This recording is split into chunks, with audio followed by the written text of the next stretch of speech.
why, a lot of these tools that we're going to go over, it's not that they're necessarily the end-all, be-all, or that we want to idolize the tools, but that they are a strong help to us as we're going about the work that God has called us to do and as we're laboring together this summer and even once we go back home.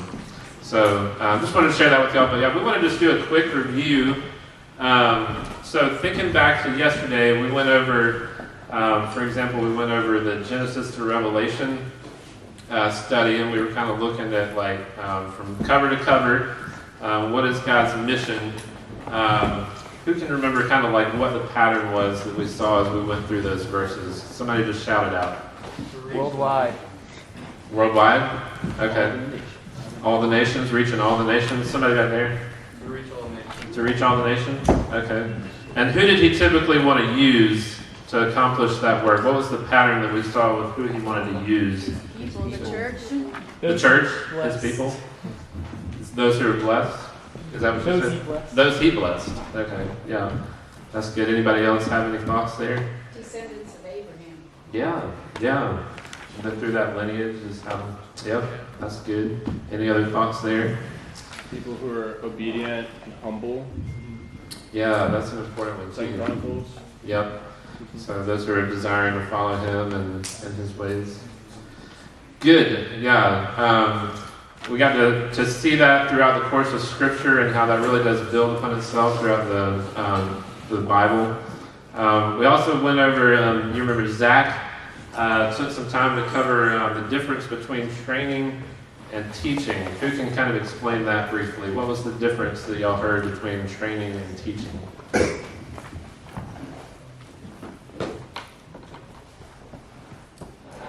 Teaching is like a lecture, and training is raising up those who can teach others. Okay, yeah. Good. Awesome. Thanks for that. Yeah, and then looking at the brutal facts, who remembers, without looking, what was the typical percentage of people who are lost in our community around us? 90%? And how many of those are willing to come to a church service with you? 60? You said 60? 60?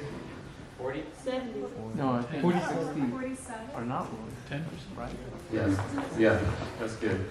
Who heard that? Is 60% are not willing to come with you. So 40%, I think somebody over here said 40% would be willing to come with you. Of those, how many would be willing to sit down and study the Scripture with you or to gather with you in a group? 70, yeah. Good. Y'all were paying attention? And yeah, so it's cool to think about that because, you remember in Norfolk, the figure was about 105,000, about 10,000 over at ODU, and so we were thinking last night. A lot of us were kind of just debriefing quickly before we went to bed, and we're just saying, it's a lot more daunting to think of having to reach 7.9 billion people. That's a lot harder for us to wrap our mind around. But not the 10,000 or 105,000, it's still a big number. But when you think about it comparatively, it's a lot more, maybe you could say reasonable, or it's just a lot easier to digest to say, there's 10,000 people, but we also have a large group of people that are united to work together to see that number reach, and so it becomes a little less intimidating, even though it is still, it's not like 100. But yeah, so just remembering that and being able to say, we want to continue to pray that God would raise up even more laborers to be able to reach those 10,000 or that 105,000 for His kingdom. Who remembers what we did after that? What did Bert go over last night? The 5G network. The 5G network. There you go. Not 4G, 5G. Yeah. Who remembers what those were? Starting from the beginning. What was the first field? Go. Okay. And what was the second one? Gospel. Gospel. And then what? Grow. Okay. Yep, grow, and then you said the last one here. What was the last one? Gather, and then. Okay. So what were the two passages that we went over last night that Burke explained? The two chapters that we went over there. Matthew 9:30 something. Yeah. Yeah. And what were some of the highlights that y'all took away from those passages in each of those fields? What do y'all remember from each of those fields? Okay. Yeah, reproducing. Vision casting. Okay. And how did he see that accomplished? Jesus prayed or asked the disciples to pray for the Lord to raise up laborers because the harvest is plenty, but the workers are few. Yeah. Good. What else did y'all see there? Once Jesus set the example, he sent his disciples out to do the same, to go and preach the gospel, grow, and make disciples. Yeah. It was cool. I think I was even encouraged last night seeing it's kind of Jesus set the example first, right? And so in each of those areas where he went, he preached, he taught, and trained them to follow in his footsteps, and then he gathered people together, and then basically told them, in essence, now I want you to go out and do the exact same thing that I've done. And so we got to see that in that second passage. That's our mission. That's our purpose, is to follow in his footsteps, right?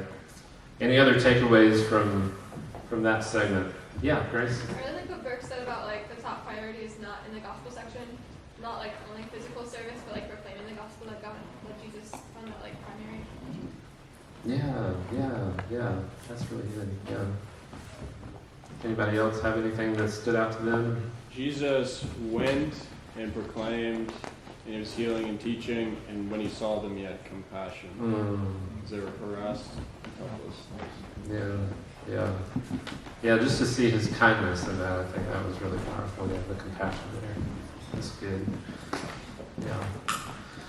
Well, so we just want to take a couple minutes just to kind of work back through some of what we went over yesterday, just to keep that on the forefront of your mind, because a lot of these things are going to be coming up over and over as we go through today and tomorrow, Saturday. So you're going to hear a lot of these themes repeated, and I think we're going to have there's repetition for a reason, right? It's just like what we were saying yesterday with an athlete or something. You don't just wake up one day and decide that you're going to run a marathon. You got to actually train for it, and so a lot of that involves repetition, practice, and stuff like that too. So it's good to go back and be refreshed and just to remember what we've learned already.